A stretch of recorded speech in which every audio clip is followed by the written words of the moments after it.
Bismillahirrahmanirrahim. Dear students and viewers, Assalamu alaikum. Hope you all will be fine. As you know that due to COVID-19 crisis, all the educational institutions have been closed in Punjab. So stay home, stay safe and blessed. Now your learning process will be continued through online classes. And we start online classes of BSc Inorganic Chemistry. Let us start lecture number 1. In this lecture, we will discuss the buffer solutions. So first, we define buffer solutions. The solutions that resist a change in pH upon addition of small amount of acid or base are called buffer solutions. ऐसे solution जो कि pH change को resist करते हैं जब small amount में acid या base को ऐड किया जाता है, यानी बफर सॉल्यूशन ऐसे सॉल्यूशन हैं जो अपनी pH को मेंटेन रखते हैं, pH को चेंज नहीं होने देते अगर स्मॉल अमाउंट में एसिड या बेस डाला जाए. For example, biological fluid like blood is usually a buffer solution. The pH of human blood is normally 7.4. If the pH falls below 7 or rises above 7.8, death would be likely. Biological fluid like blood भी अमूमन एक buffer solution ही है. Human blood की pH normally 7.4 होती है. अगर हम कोई एसिडिक या बेसिक चीज़ खा लें और ब्लड में अगर ये शामिल भी हो जाएं, स्मॉल अमाउंट ऑफ एसिड या बेसिस, तो पीएच ह्यूमन ब्लड की वेरी नहीं करती सो मच, बहुत स्लाइटली चेंज हो सकती है, वरना बायोलॉजिकल फ्लूइड यानी ब्लड जो है अपनी पीएच को मेंटेन ही रखता है. इस वजह से अमूमन जो है ये बफर सोल्यूशन ही होता है. अगर पीएच फॉल हो जाए, गिर जाए 7 से या अबव 7.8 हो जाए, then death would be likely, फिर डेथ के चांसेस ज़्यादा हो सकते हैं. यानी एक नेचुरल सिस्टम है कि कुदरत ने ब्लड को एक बफर सॉल्यूशन की तरह पीएच मेंटेन रखने वाला फ्लूइड बनाया है. Applications of buffer solution. Buffer solutions find many important applications in laboratory, biology, soil sciences, medicines, nutrition and clinical analysis. यानी बफर सॉल्यूशंस की बहुत ज़्यादा इंपॉर्टेंट एप्लीकेशंस हैं. बहुत सारे ऐसे एरियाज़ हैं जिसमें बफर सॉल्यूशंस को यूज़ किया जाता है, जिसकी एग्जांपल ये अभी आपने देखी. Composition of buffer solutions. अब हम कंपोजिशन डिस्कस करते हैं बफर सॉल्यूशंस की, यानी बफर सॉल्यूशंस की बनावट को कौन से कंपोनेंट्स या अज़ा पर मुश्तमिल होते हैं. Buffer solutions consist of a weak acid and its conjugate with a strong base. Such buffer solutions are called acidic buffers.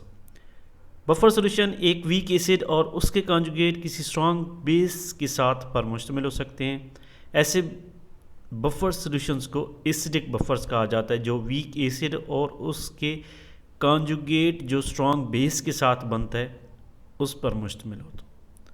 For example, CH3COOH and CH3COONA, H2CO3 and NaHCO3, HCOOH and HCOONA. ये तमाम examples हैं acidic buffers की, जिसमें weak acid, acetic acid and sodium estate. CH3COOH acetic acid, weak acid है, और इसी का salt, इसी का कॉन्जुगेट यानी CH3COO ये इसका कॉन्जुगेट होगा, और NaOH के साथ रिएक्ट करें यानी स्ट्रॉन्ग बेस के साथ रिएक्ट करें तो इसका साल्ट CH3COONA बनता है. इसी तरह H2CO3 कार्बोनिक एसिड एक वीक एसिड है, और इसका अगर हम कॉन्जुगेट देखें HCO3, सोडियम हाइड्रोक्साइड एक स्ट्रॉन्ग बेस के साथ रिएक्ट कराया जाए तो NaHCO3 सोडियम बाइकार्बोनेट बनता है. इसी तरह फार्मिक एसिड एक वीक एसिड है और इसका साल्ट HCOONA जो कि स्ट्रॉन्ग बेस के साथ रिएक्ट करने पर बनता है. ये तमाम जो हैं एसिडिक बफर सॉल्यूशंस कहलाते हैं, क्योंकि एक वीक एसिड और उसके कॉन्जुगेट किसी स्ट्रॉन्ग बेस के साथ अज्जा या कंपोनेंट्स पर मुश्तमिल है। Weak base and its conjugate with a strong acid, such buffer solutions are called basic buffers. Buffer solution जो हैं एसिडिक भी हो सकते हैं, बेसिक भी हो सकते हैं। अगर ये वीक एसिड और उसके कॉन्जुगेट स्ट्रॉन्ग बेस के साथ मुश्तमिल हों तो वो एसिडिक बफर्स। अगर वीक बेस और उस बेस का कॉन्जुगेट हो किसी स्ट्रॉन्ग एसिड के साथ तो ऐसे बफर सॉल्यूशंस को बेसिक बफर्स कहा जाता है। Examples ammonium hydroxide and ammonium chloride, ammonia and NH4Cl। NH4OH is a weak base और इसका अगर हम रिएक्शन करें स्ट्रॉन्ग एसिड HCl के साथ तो एक साल्ट बनता है इसका NH4Cl।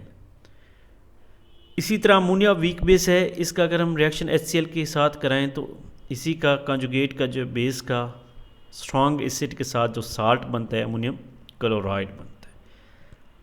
Ammonium hydroxide ammonium chloride के साथ और अमोनिया अमोनियम क्लोराइड के साथ ये बेसिक बफर सॉल्यूशंस बनाते हैं, क्योंकि वीक बेस और उसका कॉन्जुगेट किसी स्ट्रॉन्ग एसिड के साथ कंबाइन करने पे जो साल्ट बनता है उस पर मुश्तमिल है। Characteristics of a buffer solution. अब हम बफर सॉल्यूशन की कैरेक्टरिस्टिक्स यानी खुसियात को डिस्कस करते हैं। It has a definite pH। Her buffer solution की एक मखसूस pH होती है। It's value does not alter either on keeping for a long time और ऑन डाइल्यूशन। अगर बफर सॉल्यूशन को काफ़ी अरसे के लिए रख दिया जाए या इसकी डाइल्यूशन की जाए तो इसकी pH वैल्यू चेंज नहीं होती। It's pH value is very slightly Altered. अगर हम स्मॉल अमाउंट ऑफ एसिड या बेस भी ऐड कर दें बफर सॉल्यूशन के अंदर तो इसकी pH वैल्यू बहुत कम हद तक चेंज होगी। Action of buffer solutions. अब हम बफर सॉल्यूशंस के action to resist the pH change यानी pH चेंज के रेजिस्ट करने के एक्शन को डिस्कस करते हैं। Consider a buffer solution of weak acid HA and its conjugate base A negative. HA will change to H positive plus A negative. Buffer solution के action को समझने के लिए कि किस तरह वो pH को रेजिस्ट करते हैं, अब हम एक वीक एसिड HA और उसके कॉन्जुगेट बेस A नेगेटिव का बफर सॉल्यूशन सपोज कर रहे हैं। HA जब आयोनाइज होगा, डिसोसिएट होगा, आयंस में तब्दील होगा तो H पॉजिटिव और A नेगेटिव आयंस ऑब्टेन होंगे। The acid dissociation constant Ka is given by the expression। इस above acid HA की dissociation constant Ka को हम इस एक्सप्रेशन से जाहिर कर सकते हैं, यानी Ka is equal to H positive A negative ions की कंसनट्रेशंस यानी प्रोडक्ट्स की कंसनट्रेशंस डिवाइडेड बाय रिएक्टेंट HA की कंसनट्रेशन।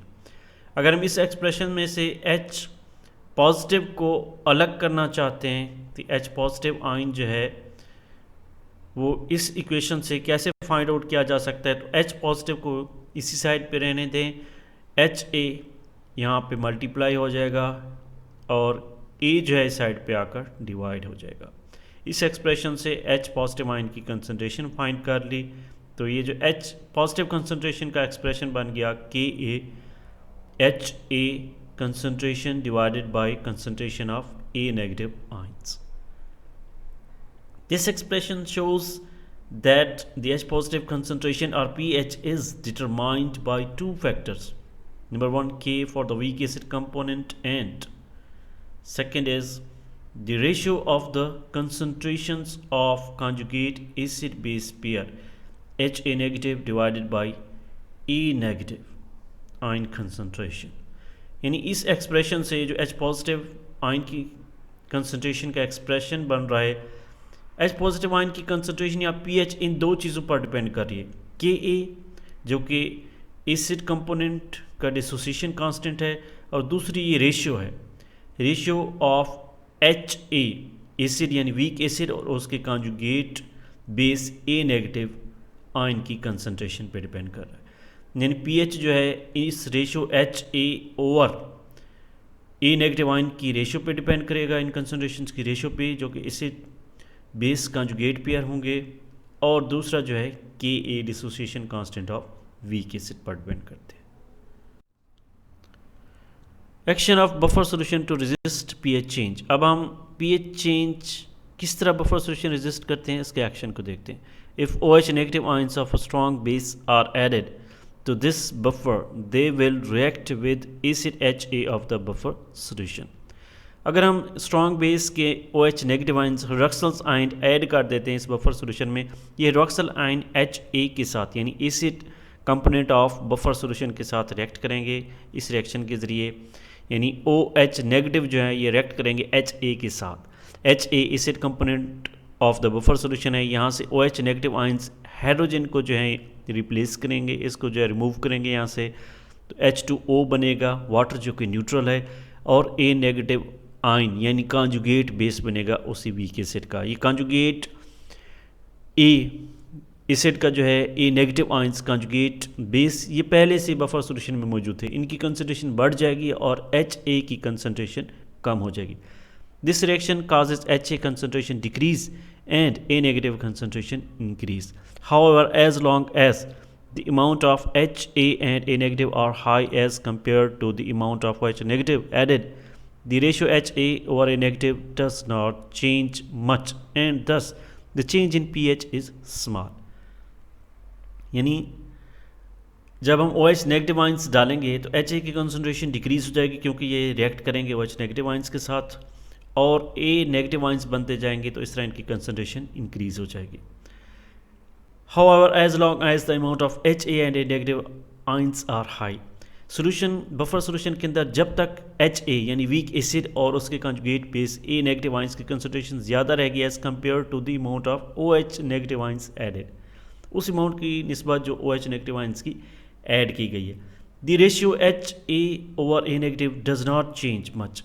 ये जो रेशियो है एसिड की और उसके conjugate base A negative ions की, ये रेशियो इतना ज़्यादा चेंज नहीं होगी जब तक इनकी कंसंट्रेशन हाई रहेंगी OH नेगेटिव आयंस की निस्बत, और इस तरह जो है pH चेंज जो है वो भी स्मॉल ही रहेगा।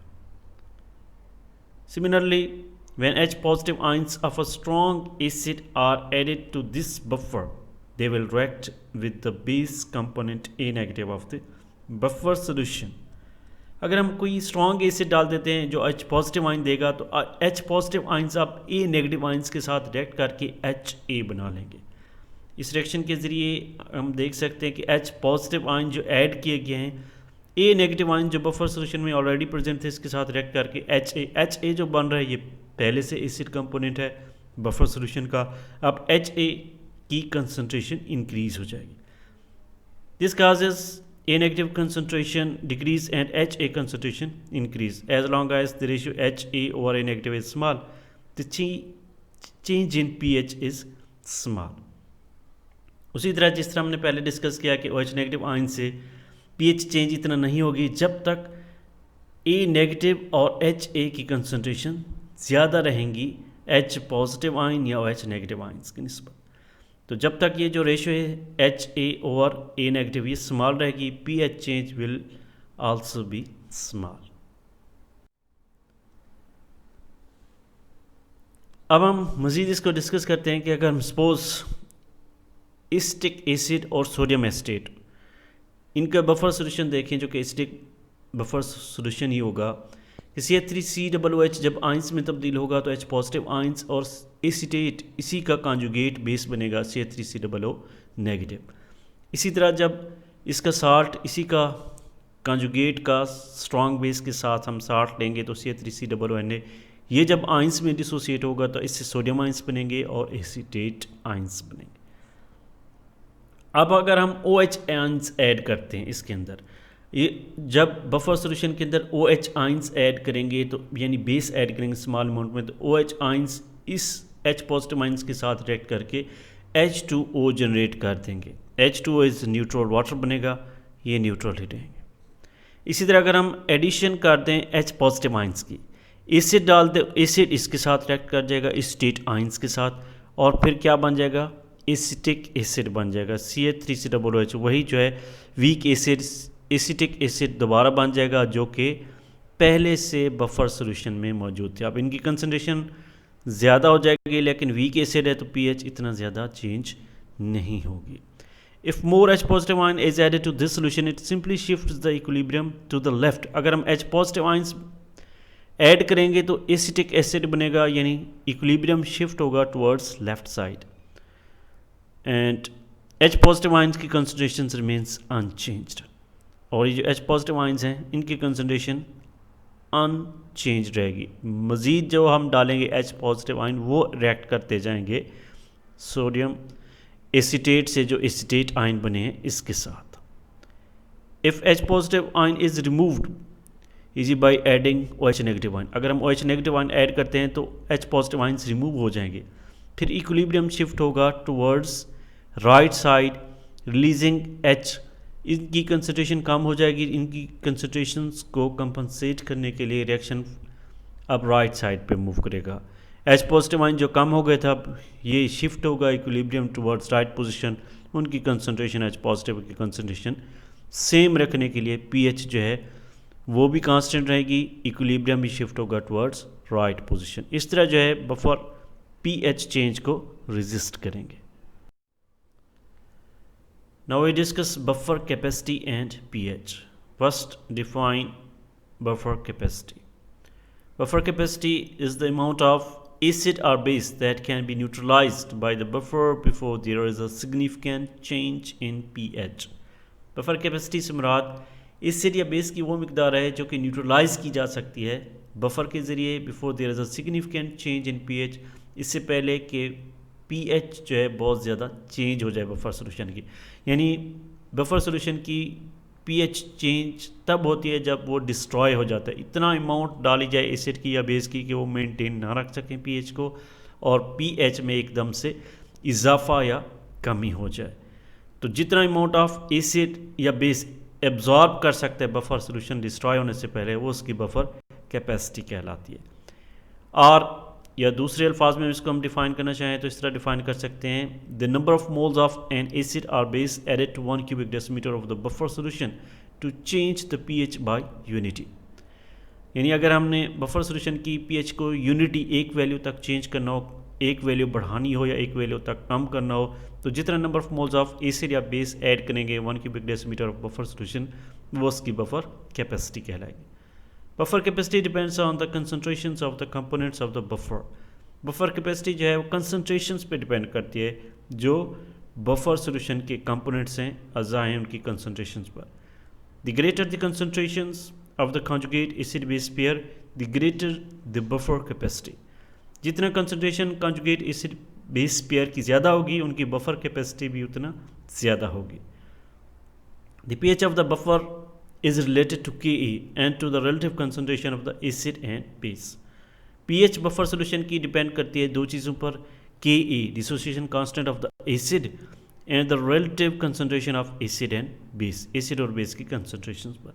It has been observed that 1 cubic decimeter solution that contains 1 molar CH3COOH and 1 molar CH3COONA has a greater buffer capacity than 1 cubic decimeter solution that contains 0.1 molar CH3COOH and 0.1 molar CH3COONA। यानी ये देखा गया है कि अगर हम 1 cubic decimeter buffer solution लें जिसमें 1 मोलर एसिटिक एसिड और 1 मोलर सोडियम एसिटेट हो, तो उसकी बफर कैपेसिटी ज़्यादा होगी 1 cubic decimeter बफर सोल्यूशन से जिसमें 0.1 मोलर एसिटिक एसिड और 0.1 मोलर सोडियम एसिटेट हो। यानी हमने दो सॉल्यूशंस लिए हैं, एक में कंसंट्रेशन ज़्यादा हैं, 1 मोलर हैं एसिड की और उसके साल्ट की, या उसके कॉन्जुगेट बेस की कंसंट्रेशन समझ लें, या उसके साल्ट जो कि स्ट्रॉन्ग बेस के साथ बनता है, दोनों 1 मोलर लिए हैं। और एक ऐसा सोल्यूशन लिया है 1 cubic decimeter बफर सोल्यूशन जिसमें कंसंट्रेशन लो है, तो जिसकी कंसंट्रेशन ज़्यादा है 1 मोलर, इसकी बफर कैपेसिटी भी ज़्यादा है, और जिसकी कंसंट्रेशन लो है यानी दूसरा जो सोल्यूशन हमने 0.1 मोलर लिया है, इसकी बफर कैपेसिटी कम होगी। अगरचे दोनों में H पॉजिटिव आयन की कंसंट्रेशन सेम भी हुई, लेकिन ये जो है बफर कैपेसिटी उसकी ज़्यादा होगी जिसकी कंसंट्रेशन एसिड और बेस की ज़्यादा होगी। Now we derive Henderson-Hasselbalch equation. The pH of buffer solution depends upon number 1 K for the weak acid component and the ratio of concentration of conjugate acid base pair HA और A negative. किसी भी buffer solution की pH है वो दो चीज़ों पर depend करती है. Number 1 dissociation constant of the weak acid यानी Ka and second the ratio of the concentrations of conjugate acid base pair. Conjugate acid base pair यानी concentration of weak acid HA and its conjugate base A negative पे depend करती है. Let us calculate the pH of an acidic buffer solution. अब हम एक acidic buffer solution की pH calculate करते हैं. Consider a buffer solution of weak acid HA and its conjugate base A negative. HA will change into H positive and A negative. एक week acid HA और उसके conjugate base A negative के buffer solution को consider करते हैं. अगर HA ionise होता है तो H पॉजिटिव आयंस और A नेगेटिव आयंस में तब्दील होंगे. The acid dissociation constant Ka is given by the expression. अब Ka डिसोसिएशन कांस्टेंट इस एसिड का इस एक्सप्रेशन से डिस्क्राइब किया जा सकता है. Ka is equal to H positive A negative over HA. और यहाँ से अगर हम H पॉजिटिव आयन की कंसनट्रेशन फाइंड करना चाहें तो H पॉजिटिव आयन की concentration is equal to Ka. HA इस साइड पे मल्टीप्लाई होगा और A नेगेटिव आयन इस साइड पे आकर डिवाइड हो जाएंगे. तो H पॉजिटिव आयन की कंसनट्रेशन का एक्सप्रेशन बन जाएगा Ka multiplied by ratio HA divided by A negative ion concentration. From the expression H positive is equal to KaH A concentration or A negative concentration, it indicates that if the concentrations of HA and A negative ions are equal, then H positive concentration of the buffer is approximately equal to Ka. Taking the negative logarithm of above expression, negative logarithm of hydrogen ion concentration is equal to negative logarithm of KaH over A concentration. Now this is equal to negative log A minus log HA over A negative. Since negative H positive concentration is equal to pH and negative logarithm concentration of K is equal to pKa, so pH is equal to pKa minus log HA over A negative. pH is equal to pKa plus log A negative over HA concentration. या इसको इस तरह भी हम लिख सकते हैं. This equation relating the pH of a buffer solution with the different concentrations of conjugate acid base pair is known as Henderson-Hasselbalch equation. When concentration of base is equal to concentration of acid, then pH is equal to pKa of the weak acid. अब ये जो है इसकी हम derivation देखिए कि above expression, ये जो एक्सप्रेशन था H पॉजिटिव आयन का कंसंट्रेशन, इससे ये ज़ाहिर होता है कि अगर ये दोनों रेशियो HA और A की कंसंट्रेशन इक्वल हो जाएं तो H पॉजिटिव आयन की कंसंट्रेशन Ka के इक्वल होगी. अब हम इसी एक्सप्रेशन का नेगेटिव लॉगरिथम लेंगे दोनों साइड पे. इसको हम रिप्रेजेंट कर सकते हैं कि negative logarithm is equal to negative logarithm of KaH over A negative ion. ये दोनों जो है मल्टीप्लाई हो रहे हैं, इस वजह से लॉगरिथम दोनों के साथ अलग अलग अप्लाई किया जाएगा. जानते हैं नेगेटिव लॉगरिथम हाइड्रोजन आयन की कंसंट्रेशन का नेगेटिव लॉगरिथम pH के इक्वल होता है, इसका हम pH लिख सकते हैं. And negative logarithm of K को pKa और log HA और A कंसंट्रेशन, इसको अगर हम उल्टा दें यानी A नेगेटिव कंसंट्रेशन ऊपर और HA की कंसंट्रेशन जो है वो नीचे लिख दें तो ये जो है प्लस हो जाएगा. अब ये equation pKa pH is equal to pK plus log base की कंसंट्रेशन और एसिड की कंसंट्रेशन, इस इक्वेशन को हेंडरसन हैसलबाल्क इक्वेशन कहा जाता है, जिससे हम किसी भी बफर सॉल्यूशन की pH फाइंड कर सकते हैं. किसी भी बफर सॉल्यूशन की pH इसी रिलेशन से फाइंड आउट की जा सकती है. अगर बेस और एसिड की कंसंट्रेशन इक्वल हो जाए then pH of the buffer is equal to pKa। यानी कि आइडियल बफर सॉल्यूशन तब प्रिपेयर किया जा सकता है जब दोनों की कंसंट्रेशन इक्वल रखी जाए एसिड और बेस की।